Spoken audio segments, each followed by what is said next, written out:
Let's get this started. This is, everybody hear me? Android like a reliable rock star. All about Android continuous integration. We're here at droidcon San Francisco. How many people were at the last droidcon San Francisco? This is like a huge upgrade on the venue. I'm so impressed with all the sponsors and the people who are here, and actually having walls is a very big improvement. For those of you who weren't here last time, many of the talks were given in rooms without walls on them, with adjacent talks nearby. It was a little bit of a challenge. So this is a multi-track conference, and it's pretty obvious I'm not Corey Ladislaw. But if you mean to be in A/B testing from the ground up, or the creative technologists, or write once, ship multiple times, you're currently in the wrong room. I'm your cruise director, so get ready for a lot of information about continuous integration in Android. So I'm Mark. I'm in from Colorado. If you haven't met me before, if you haven't, I'd love to talk to you later. I've done a lot of Android stuff since Cupcake.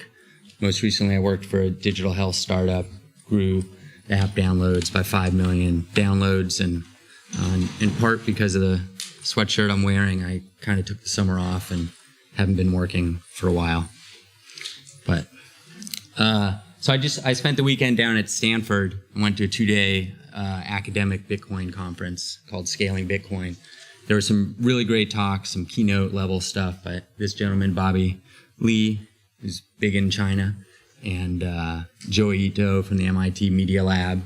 And this conference, I go to probably 8 Android conferences a year and have for the last 5, 6, 7, 8 years. But this was a little different for me, and it was very intense, very dry, very academic, like not even PhDs in mathematics. These are like the chairs of the departments in mathematics giving talks about theoretical fungibility, scalability, consensus, privacy issues in the Bitcoin network. So hopefully this talk has a little more levity and brings a lot of value to everybody in the room. We'll allow for questions later as well. I also am a semi-professional llama whisperer, and I was in the New York Times this year, which is a fun story to ask me about if you're interested in it. I also love competing in hackathons and winning money. It's fun. And I love snow sports, too. If anybody's a skier or a snowboarder, you want to come out to Colorado and ski, look me up. I'll show you around the mountains. And I have this, I've had this idea for years that there should be an Android event that's kind of snow sport focused in the mountains. So if anybody wants to collaborate on that ever, like Snow Droid 2018, hit me up. We'll try and figure that out.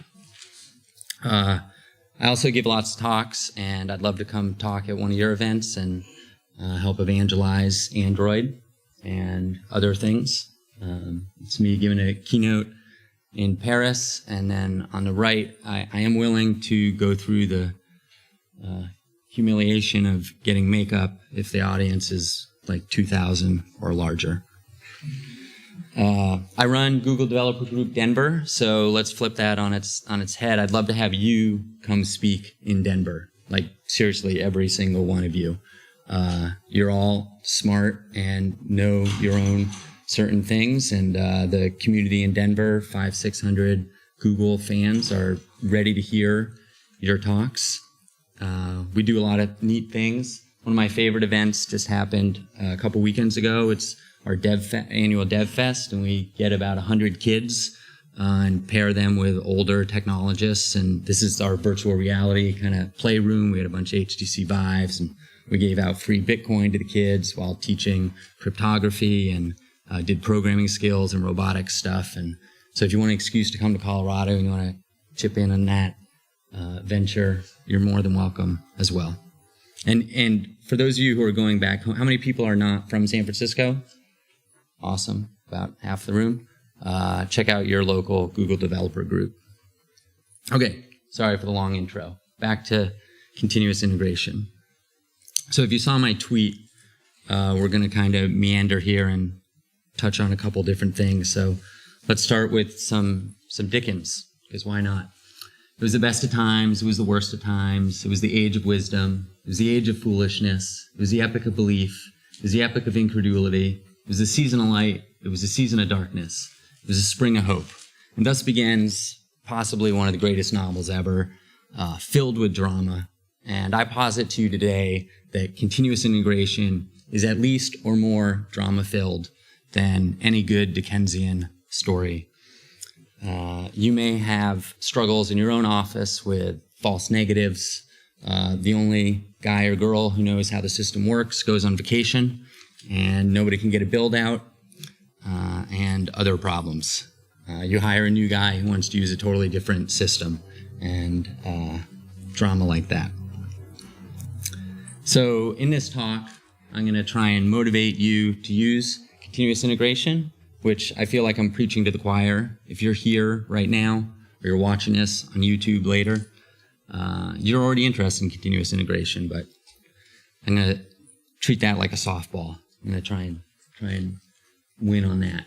We'll define continuous integration. We'll talk about continuous integration workflow, the typical build, test, deploy.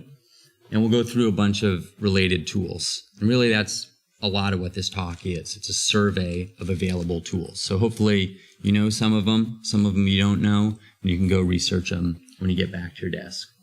And maybe I'll make you laugh and cry along the way, like a good novel. So let's talk about startups or side projects, very small things. Some of you may work for Google or Uber or very big companies, but many of you also have projects that you do just on your own. And like they say, no plan survives contact with the enemy. Let's look at some constructive wave interference and talk about most startups. That was poorly timed, sorry. Punchline came too early. But you're working on your startup, everything seems to be going well, you're getting users, and then all of a sudden, boom, things don't go so well. So why does that happen? That's going to be part of this talk. And let's talk about podcasts. Did anybody, actually, I know the answer to this. Did anybody here travel with a passport, meaning you're not from America? All right, a good half dozen of the audience speaks to the quality of this event. Travel is so much easier now that podcasts are around. They're the best. And this is an excellent podcast, Masters of Scale, Reid Hoffman. One of his best episodes is with Mark Zuckerberg, and he says, we needed a new strategy to go faster. What we came up with was we're going to build the best infrastructure. An engineer can come here from any company, is going to be able to ship their product faster and test it better. And we're going to come full circle to this idea at the very end of the talk with an anecdote from Joel Spolsky.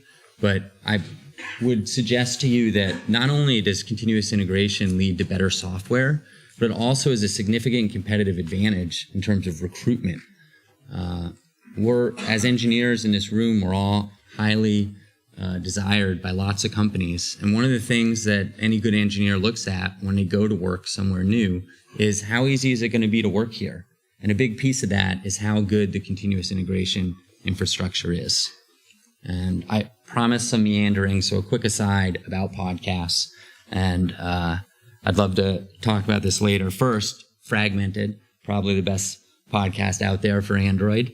And I'm just going to shout out 3 of my absolute favorite podcast episodes across the whole spectrum, and then I'd love to hear yours after. So the first one is an interview with Jamie Foxx by Tim Ferriss. If you haven't heard that podcast, go check it out. The second one is Bill Simmons interviewing Chris Sacca, who many people know from either his Twitter investment, if you're kind of local, or maybe Shark Tank, if you're more of a TV person. My third kind of dark horse candidate would be the 30 for 30 podcast, Yankees Suck. And I, as a Red Sox fan, I wholeheartedly agree with that. And the podcast is really fun if you have a side hustle or you're a hustler. It's really an incredible story. So go check those out, those 3 individual podcasts. All right. So secretly, many of us are terrible. We're like that guy on the boogie board, and we just want to ship stuff as quick as possible. and we're not very dogmatic or disciplined in our approach to software development. And it's always fun to get to consult at some big companies who maybe worshipped is too strong a word, but you've looked up to in the past, and then realize, you know, their SH blank T stinks too on the inside of the company. This idea of having discipline is certainly not a new idea, and we'll go down a little history rabbit hole here. Does anybody know what this is? It was available in one color, Model T. All right, great. So Model T was one of the first examples that we're aware of kind of discipline to construction of something. Software can be constructed, cars can be constructed, etc. Henry Ford, by the way, was a super interesting guy. Besides being a titan of industry, he was a farmer, he was a watch repairman, and he raced cars. So his kind of innovation was the modern assembly line, what they call the modern assembly line, which is a good harbinger of my next couple of slides. But it emphasized continuous production, and his innovation was a conveyor belt between different manufacturing stations. So why do they call it the modern assembly line? Well, it turns out that that is not the first example in history of something like continuous integration. In fact, this kind of regimented approach to creating things is a very old idea. So old that it showed up in Dante's Inferno. So bonus for an extra literature reference to me. So this is that when they made weapons in Italy, they used an assembly line process, and it was one of the secrets to the Venetians' kind of strength of their army. But it gets even older. As far back as over 1,000 years ago in China, there is historical evidence of assembly line production, and it was weapon related as well.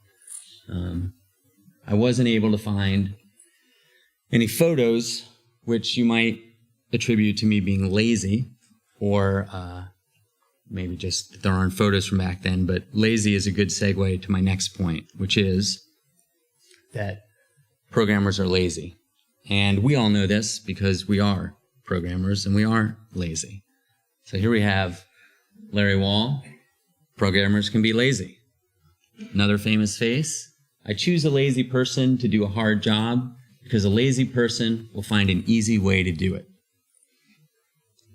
And this is kind of the point of continuous integration. We don't want to be bothered with executing command line Gradle every single time we need to build. We just want to make a commit, make a PR, have things kind of happen for us because we're inherently lazy, which I would say is not a bad thing. It's a good thing. Better to be smart and lazy than dumb and industrious. I don't know. So a century after Henry Ford invented the modern assembly line, let's apply similar principles to software. We can operationalize the boring, repetitive tasks, hit peak efficiency, and be like this guy. All right, this is Michael Guerra. He's an Italian cyclist, and how he does that, I don't really know. Okay, so let's define some stuff. We'll go to Martin Fowler. Continuous integration is a software development practice where members of a team integrate their work frequently.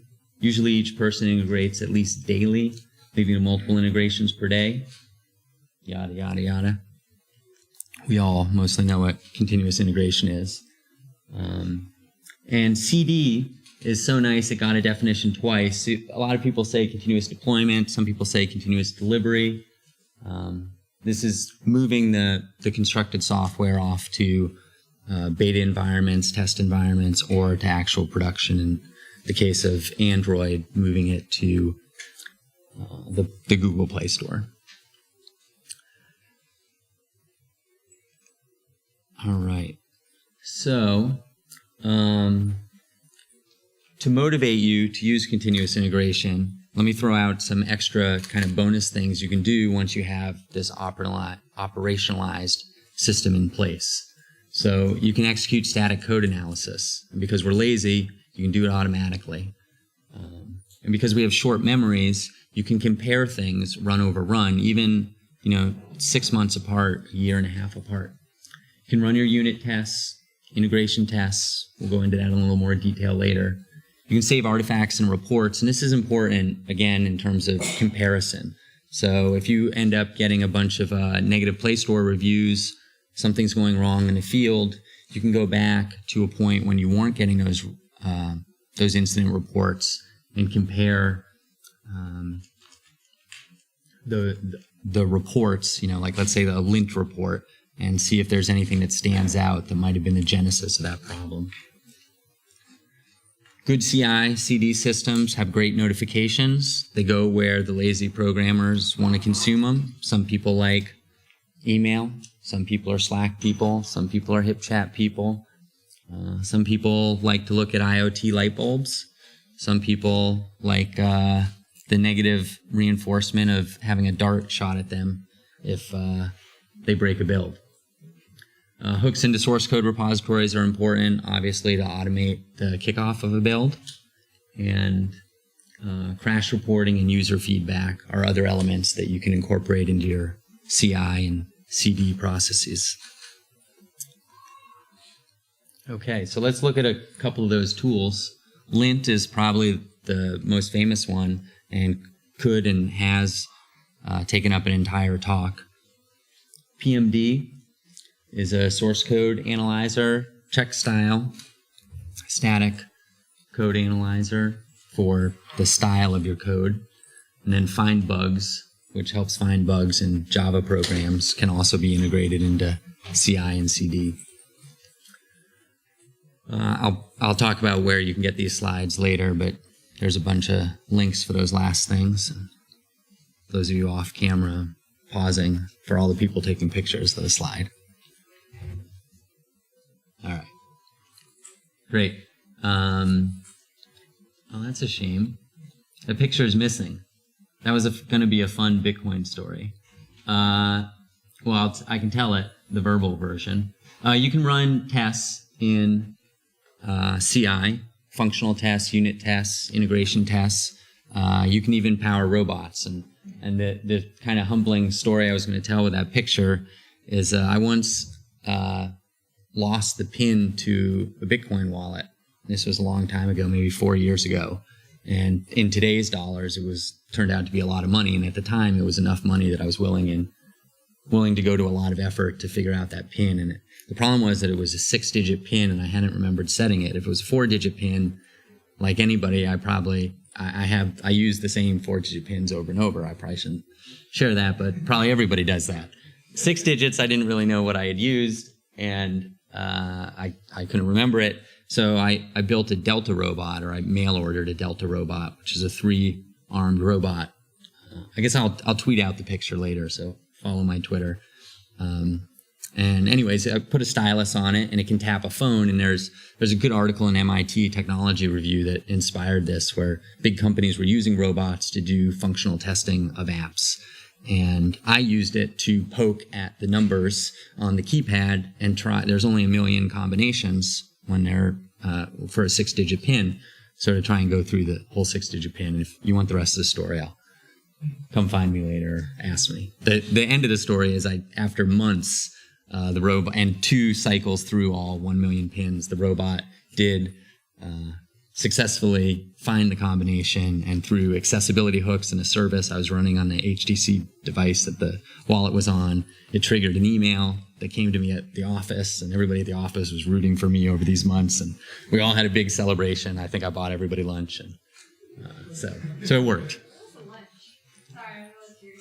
What was the lunch? There'll be a question later. I'd probably Fogo de Chao, which is, I don't know if you guys know that. It's a nice steak place. It was right across the street from the office I was at then. Firebase Test Lab. I'd be remiss as a GDG organizer if I didn't kind of plug Google products. So Firebase Test Lab is another thing you can integrate into your CI/CD. And now let's get into our survey portion, and this is going to be an interactive portion. So pay attention for just a minute for the rules. Basically, I'm going to show a tool, a product, something like that. And I just want to know if you've used it in a project in the past. It can be a personal project, be your project at work right now. If it's not what you use right now, you can raise your hand anyways.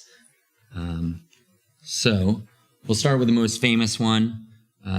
This is a Silicon Valley episode showing the use of Jenkins. You know it's legit because it showed up on HBO. So how many people have used Jenkins in some capacity at some time? All right, so 85% of the room, I'm guessing actually 199% of the room has used Jenkins in the past.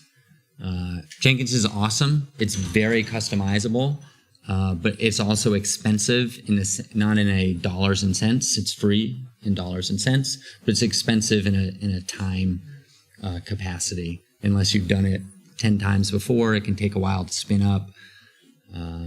It's important to make sure that your runs happen the same way every single time when you use Jenkins. So if you use different machines, maybe different flavors of operating systems, sometimes you can get unreliable results.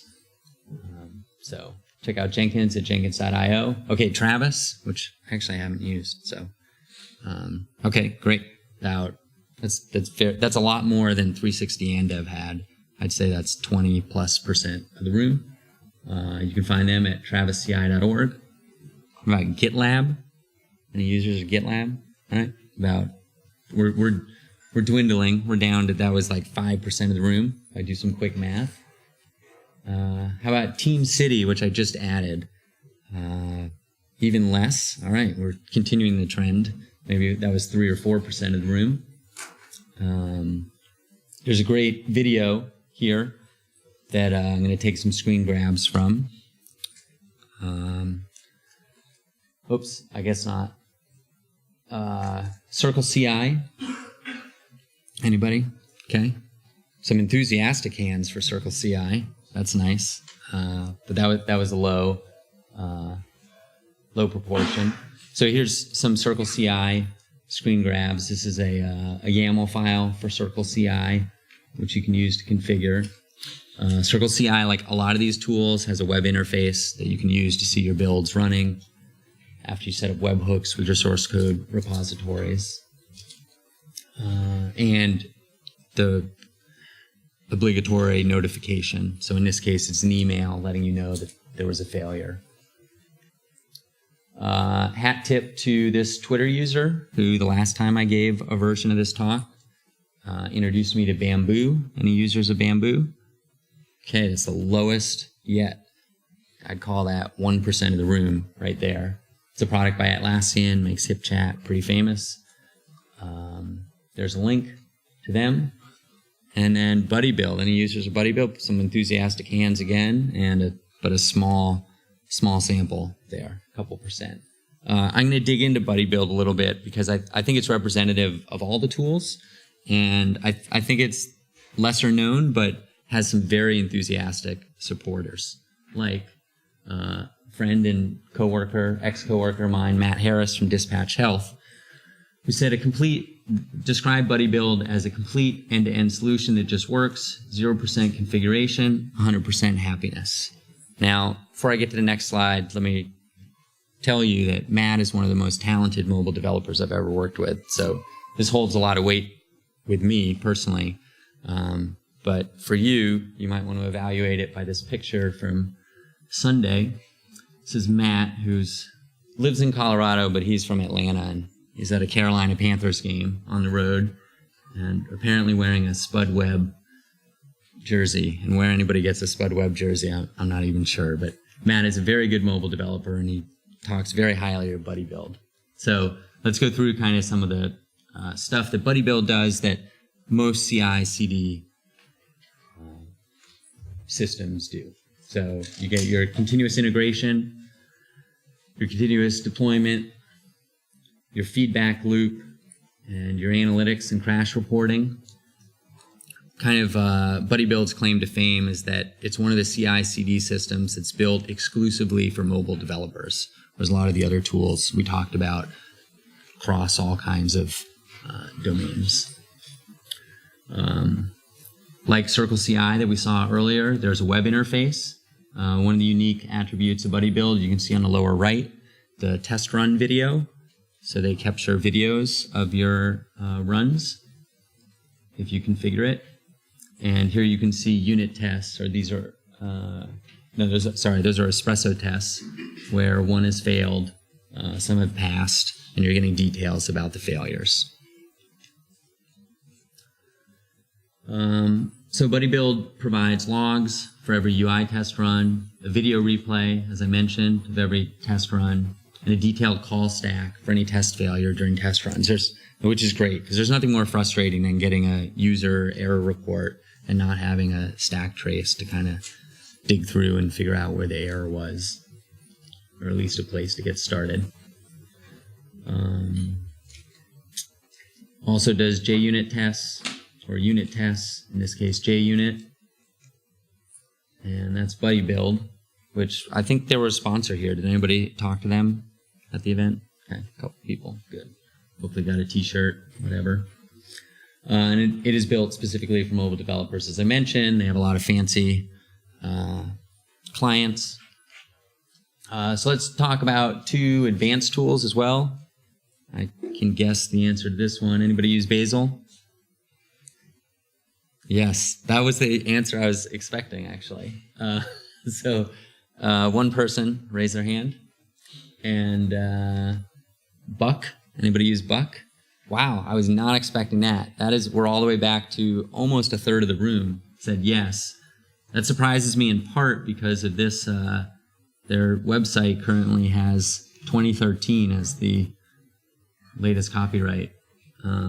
But great to hear. I went to a Lyft talk earlier, and there's an Uber tool called GoBuck that they are using. Oh, sorry, thank you. OKBuck that they're using, which is kind of like the height of irony for Lyft to be giving a presentation and talking about tools they use that are made by Uber. Or maybe I just don't understand what irony is, but I thought it was funny. And let's see. So that's the end of our game. You're off the hook with the participation. Okay, so let's bring it back to some of the history, some of the literature. Not sure how I'm going to tie in Bitcoin into this, other than to say, if you think Bitcoin has dramatic growth ahead of it, CI/CD has dramatic growth ahead of it as well. But I talked about drama earlier and alluded to the fact that a lot of times you can go into a company or your own office and just be very upset about CI and CD. Build is breaking for an unknown reason, but it, quote, works on my machine. That's the most kind of painful thing is when, Google changes some play service library or something and remote Jenkins instance gets confused and has the wrong, build tools. When your builds are failing and you can't deliver software, that's one of the frustrating angles of CI and CD. The goal is to reduce that drama and find some way. Good documentation helps because you're constantly onboarding new engineers and engineers are leaving. That's one of the more dramatic things that can happen. An engineer can kind of set up your whole CD stack, CI stack, and then they leave and nobody knows how it works and they didn't document anything.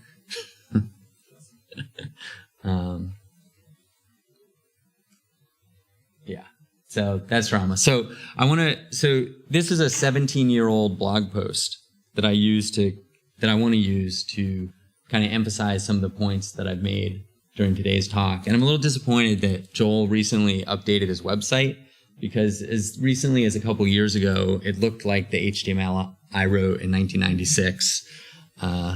And it's too bad that he's got some fancy WordPress website because that doesn't look like a 17-year-old blog post. But trust me, it had like the blink tag in it, and it was acceptably atrocious for 17 years ago.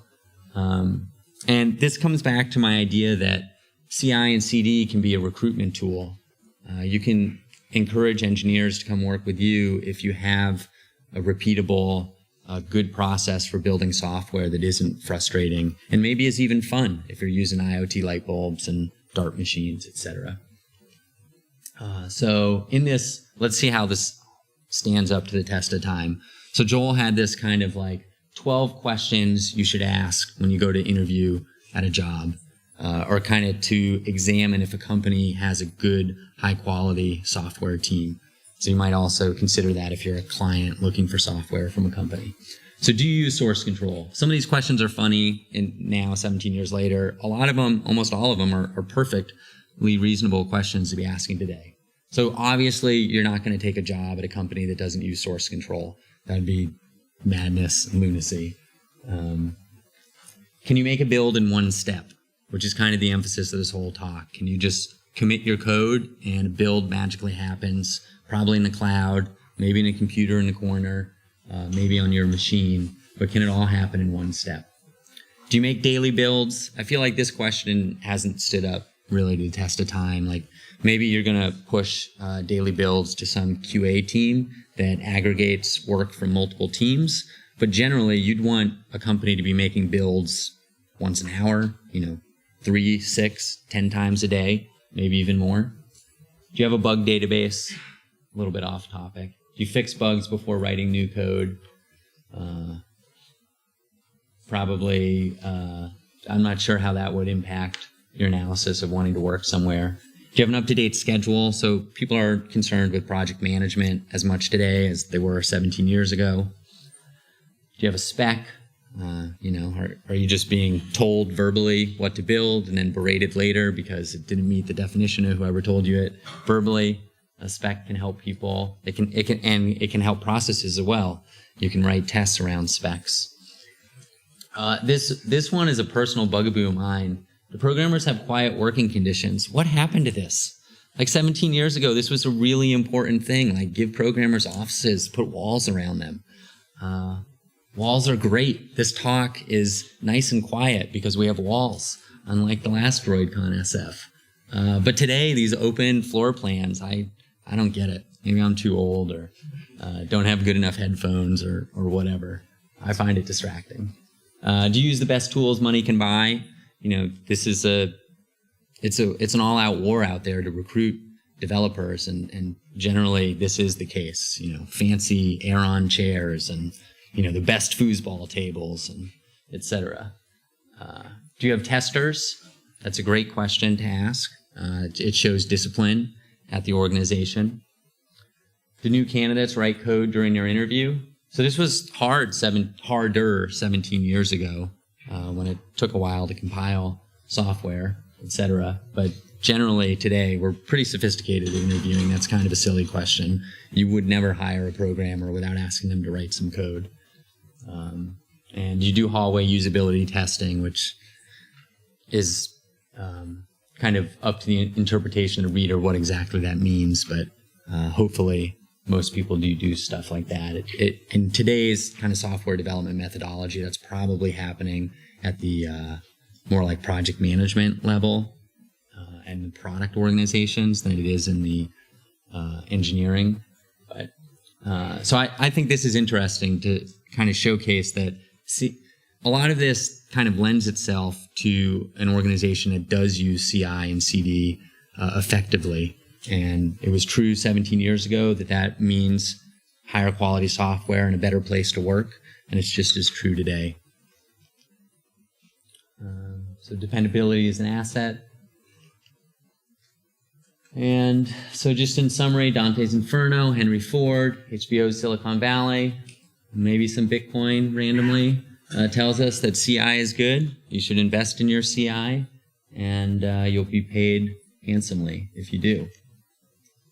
So let's kick off. We have plenty of time for questions. So I'm going to ask a couple questions before you guys ask some questions. What about Kotlin? Great question. I'm glad you asked that. It's so hot right now. So hot. What I can tell you about Kotlin in CI/CD is that you should check out Detect, D-E-T-E-K-T. It's a static code analyzer that you can integrate into your CI and CD if you're using Kotlin. Great question. Thanks for asking. What about cost? I have no idea. I can tell you generally that a lot of the tools we've seen are totally free, like Jenkins, for example. And some of the tools, like pretty much anybody who is here giving away t-shirts, they make money and they charge for their products. But in general, you can use them for free on your own projects. If you're a one-person company, if you don't really care about parallelization of your builds, you can get away with some kind of free tier plan with them, and then costs go up from there. Where are the slides? I will post them to Twitter soonish. Follow me there. And then this question is actually for you guys. Raise your hand if I missed an obvious tool that's come on the market since last time I gave this talk. Nothing? Okay. All right, let's have some questions. Anybody have questions?